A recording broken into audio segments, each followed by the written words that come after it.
Hi there, I am Kelly Nagel. I'm a faculty member of the Law and Criminal Justice Department at Monroe Community College, and this is CRJ 104 SL1 called Criminal Law or Penal Law. Welcome. I hope you enjoy this course as much as I do. Before I came to MCC, I was an attorney at I was a partner in the law firm of Woods, Oviatt, Gilman, which is a local law firm. Mostly what I did there was civil law. But since coming over to MCC, I've taught mainly criminal law, and that includes criminal evidence, criminal procedure, constitutional law, Law 101, and this, CRJ 104. This is by far my favorite course. Love this course. I hope you end up loving it too. It's challenging, but man, is it rewarding, especially when you nail that statute. Ooh, love that. Anyway, so penal law. This is your book. I think I even put a picture of this on the Blackboard link actually, so I don't even need to show you this, but this is a living statute. I like this format, the loose leaf format, because you can easily update oh, that doesn't show very well. You can easily update the statute to keep it current, which we will be doing if you update it every January.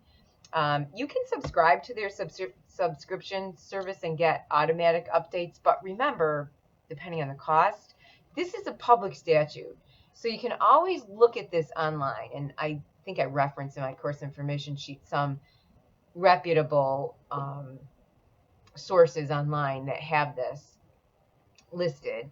It's a little tricky sometimes, depending on your website, to navigate the penal law online. That's why I like this format. And it's also not grossly expensive. I think a new one in the bookstore is like $25. And I want to encourage you to shy away from used ones. Why? Because remember, I just told you that these are updated every January. Or February, if you get a used one, you're just relying on the guy who sold it to you that he or she did the updates carefully and correctly.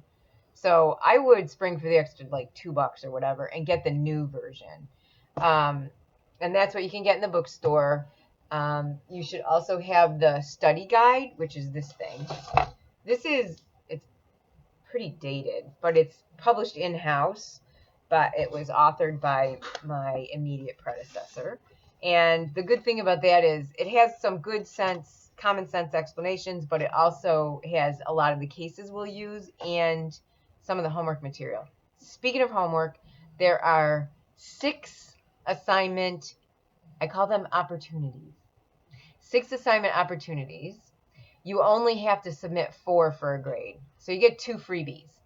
I encourage you to do all of them, even if you don't submit them to me for a grade, because really the assignments are designed to help you master the material. So once the assignments close, and they're usually open for a week, you'll see, I'll tell you where to find those dates in a second, but once the assignment closes, an answer key will open. That's one reason that you can't make up assignments. If you miss one, there's no makeup because the assignment answer key opens immediately. But I would encourage you to look at those assignments and then look at the answer key. Compare what you did to the answer key, because it's really how you're going to learn this stuff. The dates for the assignments are all, and the tests, and actually, frankly, everything in the course, all the dates are listed on the document called What's Due When, which if you're looking at this is on your left-hand side on the course menu. What's due when? Just click on that. It's a link, and it has a schedule for all the dates for the semester.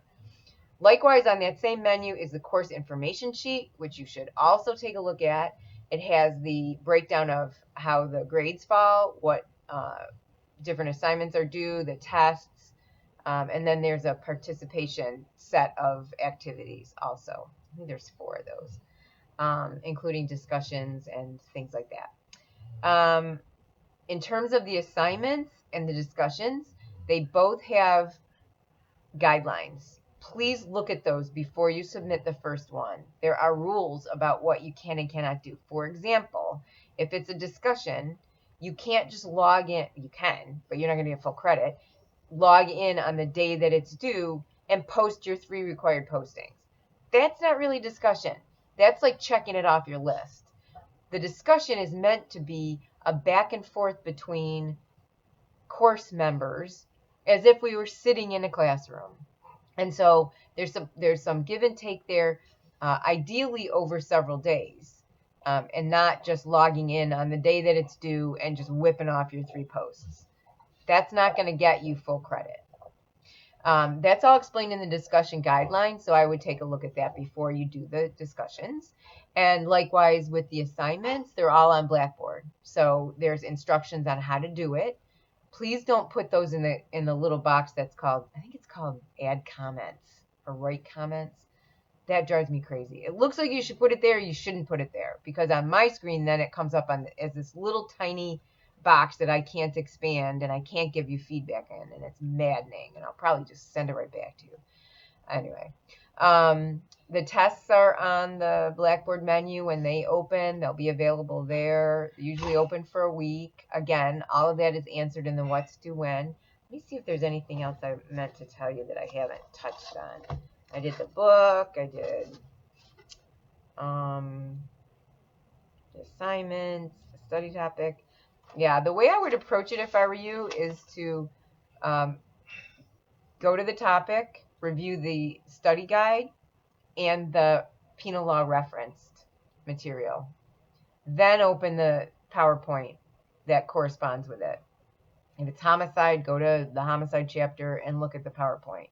It will give more explanation for the penal law, and there will probably be other things in the topic folder.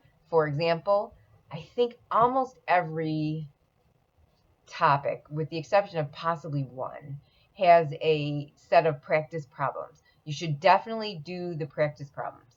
They're designed to help you to master the material. They're not submitted for a grade, but they can be invaluable. So don't skimp on those. Even if you're just looking at them and jotting down thoughts and then looking at the answers, which are provided, you've got to practice penal law to master it.